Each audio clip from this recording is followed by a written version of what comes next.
Jolly good show, Major.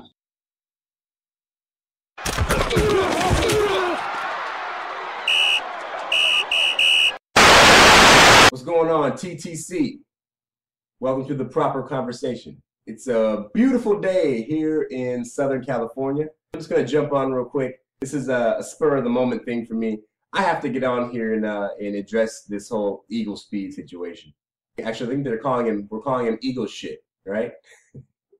I'm not really the type to jump on debates and things like that for the most part, but I gotta back up my boy Seahawk Briseño. And Eagle Speed, it's Briseño. I just made a video the other day about how to pronounce the guy's name. This is not that difficult. It's not that difficult. Briseño. I mean, I know that you're not Mexican and you probably don't speak Spanish, but it really isn't that hard. Briseño.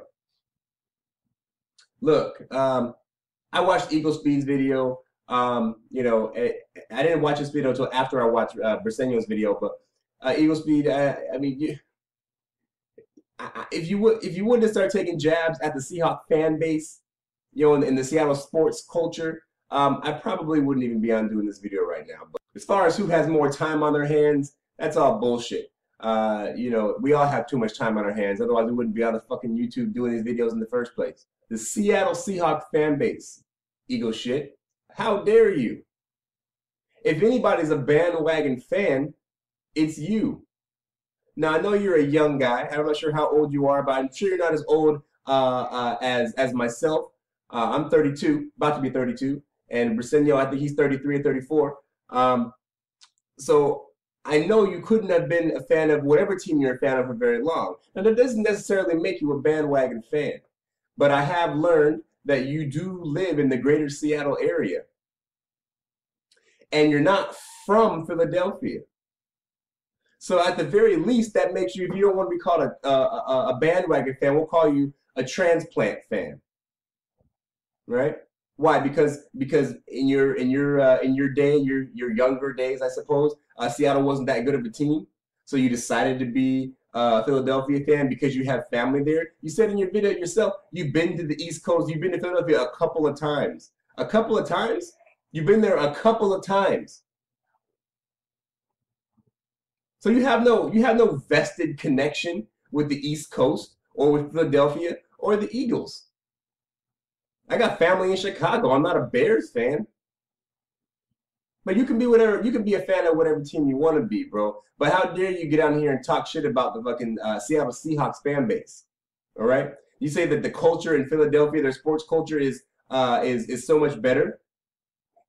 What does that mean? The sports culture is better. The Philadelphia Eagles have been a franchise for how long? How much longer than Seattle? Seahawks have been a franchise since '76.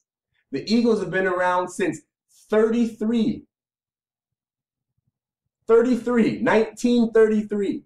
43 years, bro. They've had a team for 43 years longer than Seattle has. So the sports culture is better because the team's been there for 43 years longer?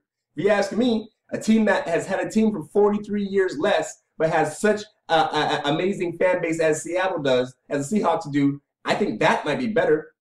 Sold out every single game since 2003. I think that might be better. Now you may disagree. Opinions are like assholes, right? Everybody's got one. Yours just happens to stink more than mine. You've been around to see it change.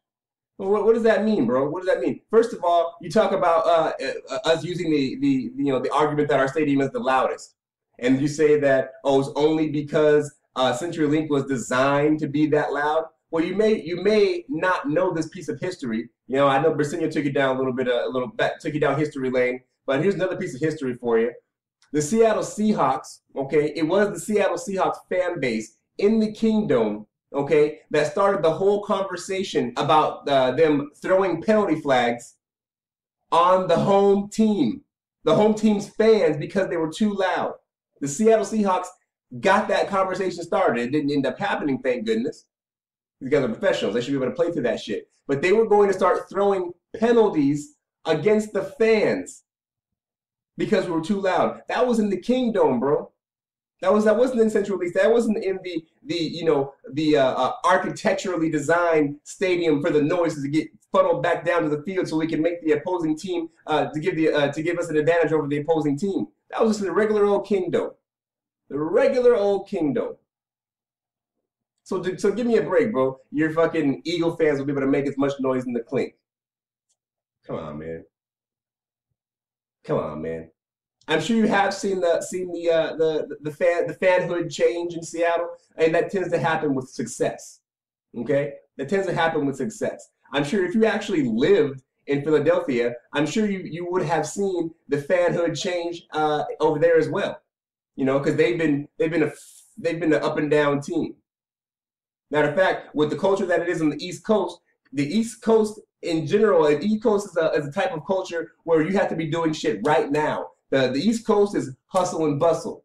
Okay? Over here and on the West Coast, everything's laid back, right? We're laid back on the West Coast. We're like, whatever, no big deal, right?